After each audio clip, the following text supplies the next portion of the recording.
जय हिंद आप सभी को।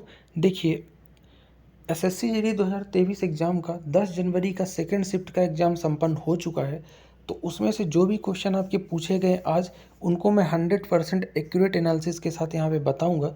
तो वीडियो में शुरू से लेकर अंत तक बने रहना है। जिनका भी एग्ज़ाम अभी बाकी है एसएससी जीडी का, तो सभी क्वेश्चनों को हम डिस्कस करेंगे। सबसे पहले क्वेश्चन से देख लेते हैं कि निम्नलिखित में से कौन सा आंध्र प्रदेश का लोक नृत्य है, आपको ये बताना है। तो आंध्र प्रदेश का जो लोक नृत्य है, ऑप्शन में आपके क्या था, कुचिपुड़ी था। और कुचिपुड़ी आंध्र प्रदेश का शास्त्रीय नृत्य है, तो राइट आंसर कुचिपुड़ी होगा। आंध्र प्रदेश के कुछ लोक नृत्यों की मैं बात करूँ ना, तो गोबी नृत्य, धमाल नृत्य, मथुरी नृत्य, गोबी धमाल मथुरी, डांडरिया नृत्य, बोमालू, बथकम्बा, बोनालू, ये सब कहाँ के हैं, तेलंगाना और आंध्र प्रदेश से संबंधित कुछ लोक नृत्य हैं। ठीक है। अगला है कि महाशिवरात्रि पर्व किस माह में मनाया जाता है। तो महाशिवरात्रि जो पर्व है ना, ये फागुन माह की कृष्ण पक्ष की चतुर्दशी को मनाया जाता है, तो फागुन माह में बनाया जाएगा। अगला क्वेश्चन था कि महात्मा गांधी की नई श्रृंखला की जो नोट है, उसमें 50 के नोट का रंग कैसा है। तो 50 के नोट का रंग आपसे पूछा है। तो 50 रुपये की जो नई नोट आई है, उसका रंग जो है ना, उसका पृष्ठभाग पर रथ के साथ हम्पी बना है, आपको याद रखना है। और नोट का रंग है फ्लोरोसेंट नीला। कैसा है, फ्लोरोसेंट नीला। तो 50 की नोट में गांधी जी के साथ पीछे तरफ कौन बने, हम्पी बना है। और साथ में इसका रंग कैसा है, फ्लोरोसेंट नीला, तो याद रखना है।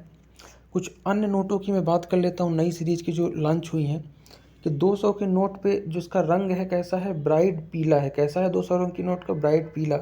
10 रुपये की नोट का रंग चॉकलेटी ब्राउन है। कैसा है 10 रुपये की नोट का रंग, चॉकलेटी ब्राउन। 20 रुपये की नोट का रंग है हरे पीले रंग पे है 20 रुपये की नोट। 100 रुपये की नोट जो है लेवेंडर रंग पर है। मोस्ट इंपॉर्टेंट, 100 रुपये की जो नोट है वो लेवेंडर रंग पर है, याद रखना। 500 रुपये की जो नोट है उसका रंग कैसा है, स्टोन ग्रे है। 500 का स्टोन ग्रे, जिसपे लाल किला बना है। और 2000 पे मंगल ग्रह बना है और रंग कैसा, मैजेंडा। तो 2000 की रंग का जो नोट का रंग है वो मैजेंडा है। तो आपको ये सभी याद रखना है। अगला पॉलिटी से क्वेश्चन आया था कि प्राण एवं दैहिक स्वतंत्रता का संरक्षण जो है, ये किस अनुच्छेद में है। तो आर्टिकल, भारतीय संविधान के आर्टिकल 21 में ये है कि प्राण एवं दैहिक स्वतंत्रता का संरक्षण। और ये ऐसे मूल अधिकार हैं जिसको आप आपातकाल के दौरान भी नहीं छीन सकते। ठीक है। अगला क्वेश्चन है कि 2011 की जनगणना के अनुसार किस राज्य की महिला साक्षरता सबसे ज़्यादा थी। तो वर्ष 2011 की आखिरी जनगणना थी, अभी इस बार हुई नहीं है कोविड के कारण। तो 2011 की जनगणना के अनुसार केरल राज्य में साक्षरता दर सबसे ज़्यादा 94% थी, जिसमें से पुरुष साक्षरता 96.11 और महिला साक्षरता 92.01% थी। यानी केरल ही वो राज्य है जिसमें पुरुष और महिला दोनों साक्षरता सबसे ज़्यादा साक्षरता थी, याद रखिएगा। बात करूं सबसे कम, तो बिहार में सबसे कम साक्षरता दर है। भारत की बात करूं तो भारत की कुल साक्षरता दर है आपकी 74.05, जिसमें से 82.14% पुरुष हैं और 65.46% महिला साक्षर है पूरे इंडिया में। ठीक है।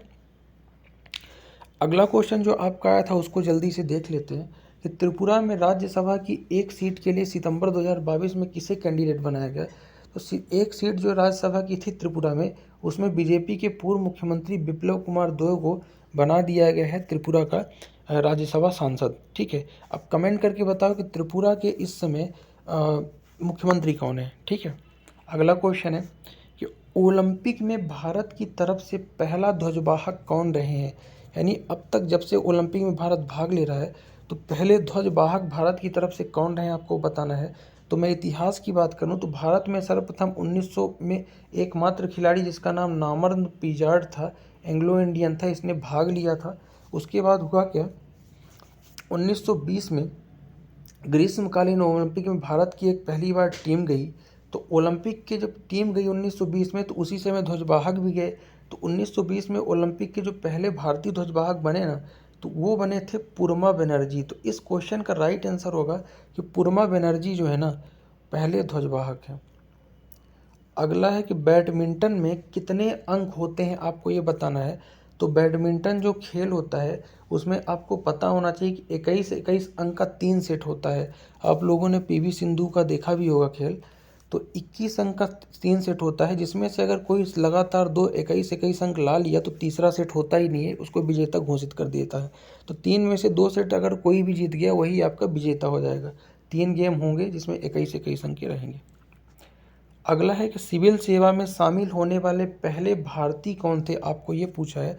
तो सिविल सेवा में जो शामिल होने वाले पहले भारतीय थे ना, उनका नाम था सत्येंद्रनाथ टैगोर, और 1863 में ये शामिल हुए हैं, याद रखना, अंग्रेजों के समय। अगला क्वेश्चन था कि सीपीआई यानी कम्युनिस्ट पार्टी ऑफ इंडिया के अध्यक्ष कौन है। तो सीपीआई के अध्यक्ष जो है ना, ये आपके बिनोय विश्वान हो जाएंगे, ठीक है। अध्यक्ष नहीं, संस्थापक होंगे यहाँ पे। 26 दिसंबर 1925 को इसकी संस्थापना हुई है, ठीक है। अगला है कि निम्नलिखित में से किस महीने में तमिलनाडु तट पर सर्वाधिक वर्षा होती है। तो तमिलनाडु पर लौटता हुआ जो मानसून है आपका, तो वो वर्षा करता है अक्टूबर नवंबर पे। जब मानसून लौटता है ना, तो तमिलनाडु तट पर वर्षा होती है, जिसको लौटता हुआ मानसून की वर्षा बोलते हैं। अगला क्वेश्चन है कि खाने की शुरुआत मुख से किससे खुलता है। तो खाने की शुरुआत सबको पता है मुंह से होती है, और मुख जो है ना, ये मुख गुहा यानी बक्कल कैविटी में खुलता है, और इसका पहला भाग है आहार नाल, ठीक है। अगला क्वेश्चन पॉलिटी से आया था कि 5वीं और 6ठी पंचवर्षीय योजना के समय कौन सा योजना लाया गया है। तो देखो, 5वीं और 6ठी पंचवर्षीय के समय 1977 से 80 के बीच इंदिरा गांधी की सरकार चली गई थी, और उस समय जनता पार्टी की सरकार आ गई थी। तो योजना आयोग के स्थान पे ये लोग लाए थे रोलिंग प्लान। क्या लाए थे? रोलिंग प्लान लाए थे। तो 5वीं पंचवर्षीय योजना के बाद रोलिंग प्लान लागू कर दिया था, किसने? जनता पार्टी की सरकार ने। और 78 से 80 तक लागू हुआ। फिर से कौन आ गई? इंदिरा गांधी। तो फिर से योजना आयोग आ गया। अगला क्वेश्चन है कि प्रसिद्ध नर्तक टी बाल सरस्वती निम्न में से किस नृत्य शैली से संबंधित थी। तो टी बाल सरस्वती जो है ना, ये तंजौर की हैं, और ये जो है एक नृत्यांगना है भरतनाट्यम की। तो टी बाल सरस्वती जो है ना, भरतनाट्यम नृत्य से संबंधित होगी, जो तमिलनाडु का भरतनाट्यम लोक नृत्य है। टी बाल सरस्वती की बात करूं तो इन्हें भारत सरकार का तीसरा और दूसरा जो पद्म भूषण और विभूषण दिया गया है, तो ये इन्हें मिल चुका है। 77 में विभूषण और 57 में पद्म भूषण। तो याद रखना, टी बाल सरस्वती जो है ना, ये संबंधित है आपकी किससे? तमिलनाडु के भरतनाट्यम से। अगला क्वेश्चन है कि निम्न में से कौन सी अभिक्रिया रेडॉक्स अभिक्रिया का उदाहरण है, आपको ये बताना है।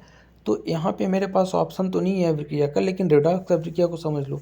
रेडॉक्स अभिक्रिया वो होती है जिसमें ऑक्सीडेशन और रिडक्शन दोनों होता है, यानी ऑक्सीकरण और अपचयन दोनों क्रियाओं को संपन्न कराने वाली जो अभिक्रिया है उसको बोलते हैं रेडॉक्स अभिक्रिया, ठीक है।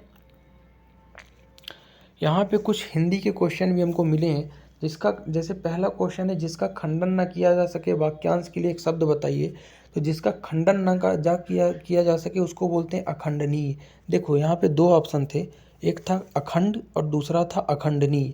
तो कुछ बच्चों ने अखंड चूज किया, जबकि चूज करना था अखंडनीय। अगर ये पूछा होता कि जिसका कोई खंड नहीं हुआ तब अखंड करते, लेकिन पूछा था कि जिसका कोई खंडन न किया जा सके उसे बोलते हैं अखंडनीय, ठीक है। अगला क्वेश्चन जो था कि ऊँट के मुंह में जीरा मुहावरे का अर्थ बताइए। तो ऊँट के मुंह में जीरा का अर्थ होता है जरूरत से कम वस्तु का मिलना या आवश्यकता से कम प्राप्त होना। अगला क्वेश्चन था कि नानी याद आना का अर्थ क्या है। तो बहुत अधिक घबरा जाना होता है नानी याद आ जाना।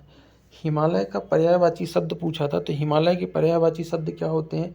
हिमगिरी, हिमांचल, गिरिराज, पर्वतराज, ये सब क्या होते हैं? नगेश, हिमालय के पर्यायवाची। तो ये था एसएससी जीडी का सेकेंड शिफ्ट का सभी क्वेश्चन जो यहाँ पे एनालिसिस हमने आपको कराया है। और जिनका भी एग्ज़ाम है वो इनको रिवाइज करके ज़रूर देख लेना एक बार, और जिनका भी कल एग्ज़ाम है उनको मेरे तरफ से बेस्ट ऑफ लक। मिलते हैं नेक्स्ट वीडियो में, तब तक के लिए जय हिंद।